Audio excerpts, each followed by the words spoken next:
Mercedes Monet and Kamille are just another Wardlow and MJF, but worse. The thing with Mercedes and Kamille, being partners in AEW, it's just what's really the payoff with Mercedes treating Kamille like garbage.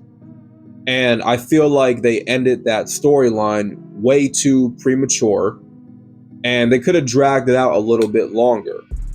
But I think people were just not interested in the storyline to begin with when it came to Mercedes, and Kamille being a team. I think for a lot of people, they saw a lot of MJF and Wardlow in this whole partnership. But the thing with Wardlow and MJF, that had way more potential, and MJF was a legit star back then. He still had way more stock and more momentum. So did Wardlow.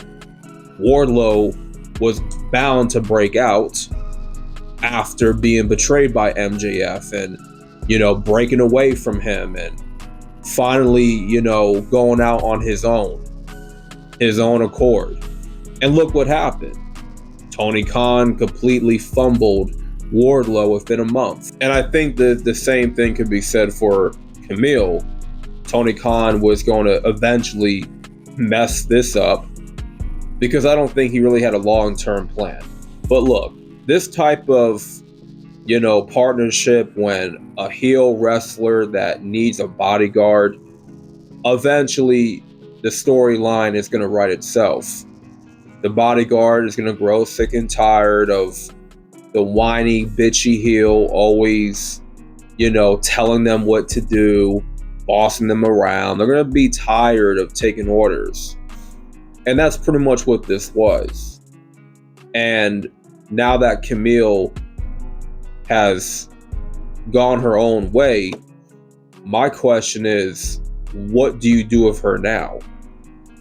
Do you put the TBS title on Kamille, which would make the most sense? Now, I don't really know much about Kamille. I have not really watched any of her matches. I do know that she was in NWA, but I didn't watch any of her matches, like I said. So it's like, I don't know if she's good, if she's okay, if she's bad, if she's trash. I have no idea. But just looking at this duo, I don't see anything worth noting. Like, I just don't see what the big deal is. Like, Mercedes is already overhyped, already overrated, and she got a push way too soon out the gate. And there wasn't really much of a build up of Mercedes winning a title, right? But I mean, she was bound to be a heel, and she's a very annoying heel, so it works, I guess. But still, you can have a decent character, but if the writing sucks, then you're kind of out of luck.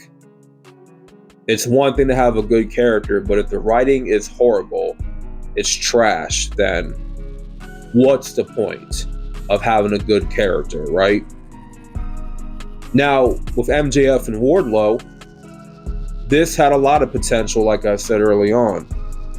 Wardlow was always going to be the one to break out, and that was pretty evident. You kind of got that Triple H and Batista vibe with these two, and we would have hoped to see a similar situation play out here with a Batista Triple H, turn, where Batista turned on Triple H and he finally broke out on his own. Wardlow did break out, but he didn't break out in a good way. He's barely seen on television anymore. And unfortunately, the same fate is going to happen to Kamille.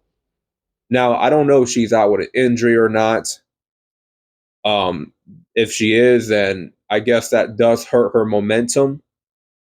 So I'm just trying to make sense of all of this. Like, Are we supposed to invest in Kamille as a potential threat to Mercedes and her title reign?